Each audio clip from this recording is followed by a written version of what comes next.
Hello everyone. Today I am testing red watercolor paints for an intuitive painting project. And honestly, watercolor is still pretty new to me. A few videos ago, I went through and tested some of my acrylic colors, and today I want to do the same thing with the watercolors, the red watercolors, because I really don't know how these look once they're diluted and spread out on paper. So I'm going to go through each color one by one. These are just basic watercolors that I picked up from Hobby Lobby. So I've got Crimson, Brilliant Red, Bright Red Lake, and Vermilion.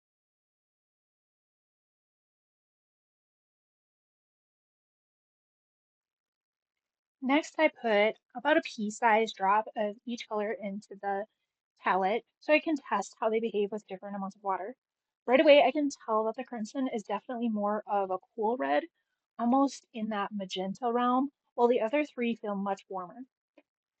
And since watercolor is still something I'm learning, I like doing these types of exercises because it actually helps me understand my supplies instead of just guessing when I start painting.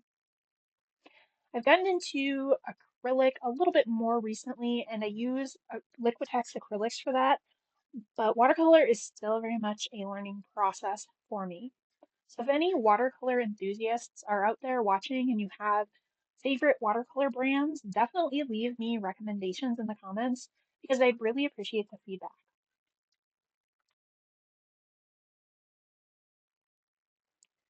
So now I'm just going to get the piece of paper wet in the top squares so it's just barely damp so that the paint can move across the paper.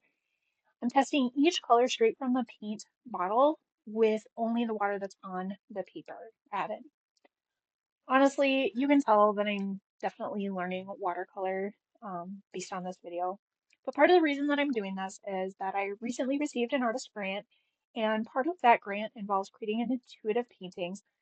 And the way that I start my intuitive paintings is with a very watered down watercolor layer first on the canvas.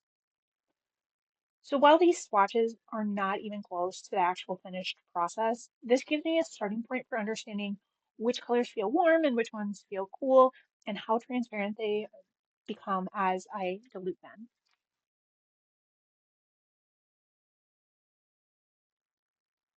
Now that I've got the watercolor on the paper, I can definitely tell that the crimson is cool.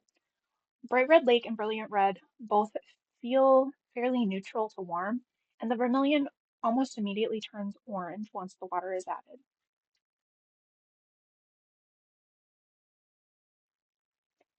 Now I'm going to start my dilution test. On the left, I plan to use 2 drops, 4 drops, and 6 drops of water to see how the pigments react with the extra water. As I have done in previous videos, I use the back of another paint brush as a stir stick. That has become part of my process, apparently. As I'm doing this, I can see the crimson stays very close to magenta. The brilliant red is really holding on to the color strength. The bright red lake is softening a little bit more, and vermilion is becoming very orange very quickly. I also notice that the paints don't lighten nearly as much as I expected, which is part of the process, part of the reason why these exercises are really helpful.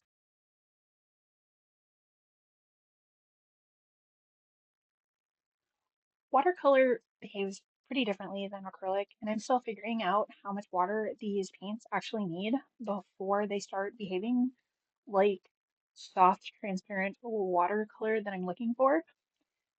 I also love doing these kinds of warm-up exercises before starting a bigger painting project.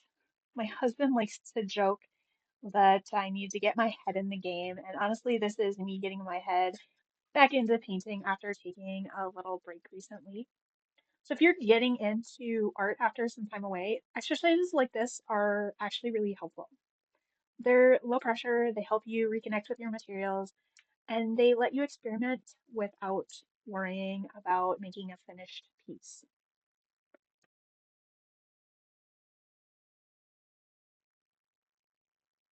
So for this last chunk of painting, I added a lot more water.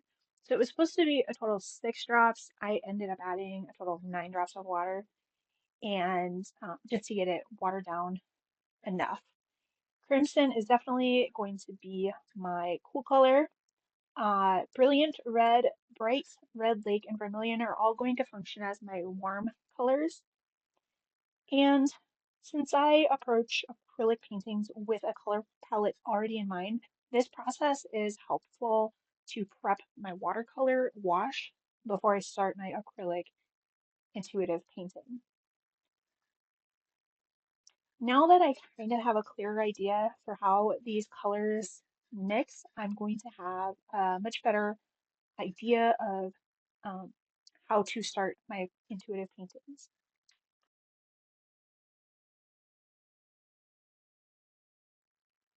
Thank you for joining me today while I tested and explored these watercolor red paints.